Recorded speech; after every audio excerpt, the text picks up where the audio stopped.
The beginning of Sonata 1 sounds pretty weird, not great, because the prepared notes are so important to that chord. Um, doesn't sound right, almost all of it.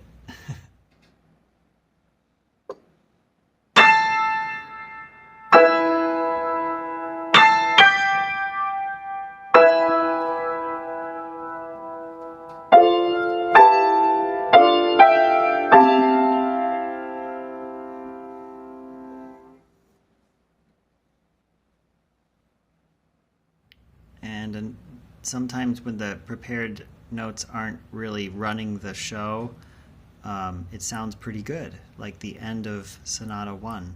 One interesting discovery on Sonata 4, this little figure up here, when I play it without any preparations, and this one too, I mean the whole sonata,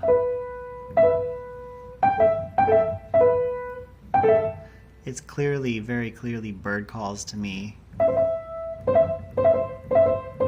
But honestly, when knowing this piece with the preparations, it doesn't really stand out as bird calls quite as easily. But going back to just acoustic piano, you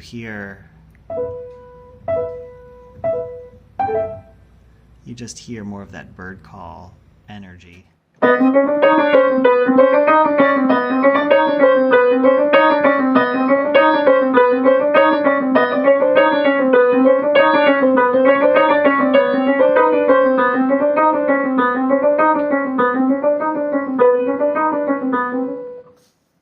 This might be the winner in what sounds the worst. It really doesn't sound good because the percussion, again, is extremely important for that left hand and the right hand. The percussion of the prepared notes really is what drives this, probably the most famous sonata of the whole group. So yeah, maybe didn't learn much from playing this acoustic.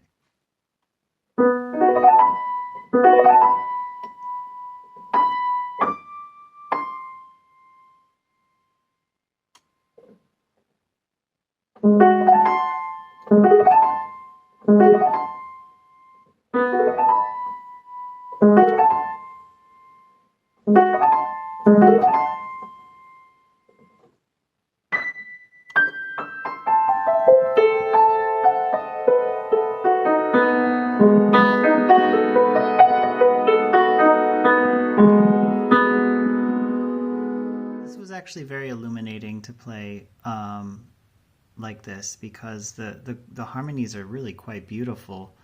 It's very kind of like, I don't know, some kind of like fairy tale forest scene type thing.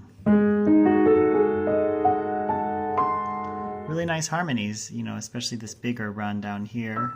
I'll try to play with one hand, but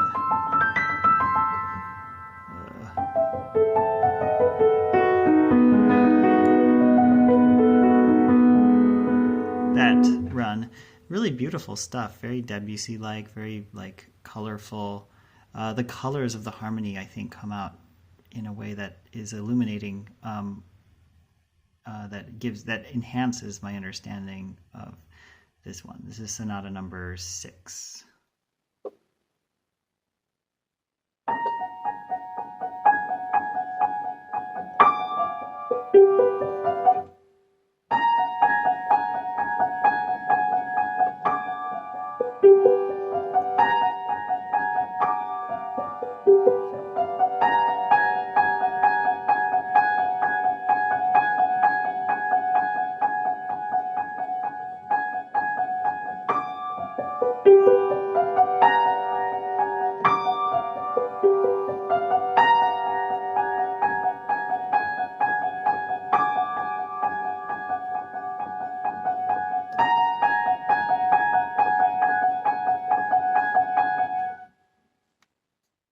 These sound good. The Gemini 14 and 15 sound very good to play acoustic piano. It sounds good. The harmonies are there. The spirit of the piece is still actually there without the preparation. So I would suggest that if I was teaching someone learning this, or just advising someone who wants to learn this or is currently learning, this kind of works on solo piano without the preparations.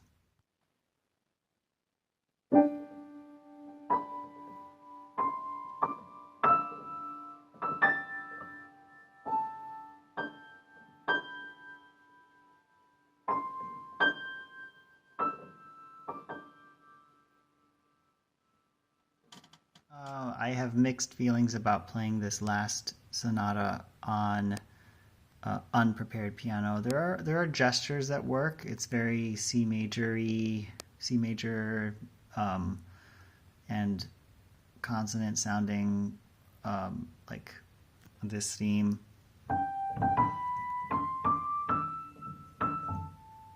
But otherwise, like all of these other effects, like down here, they don't make any sense. So I don't know. It in bits and pieces maybe, but overall, you really need these gongs and things like that.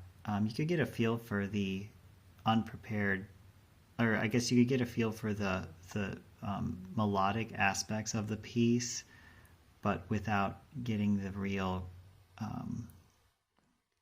the really important context of the percussive parts that really are in conversation with the melodic parts of the piece for this last one, number 16.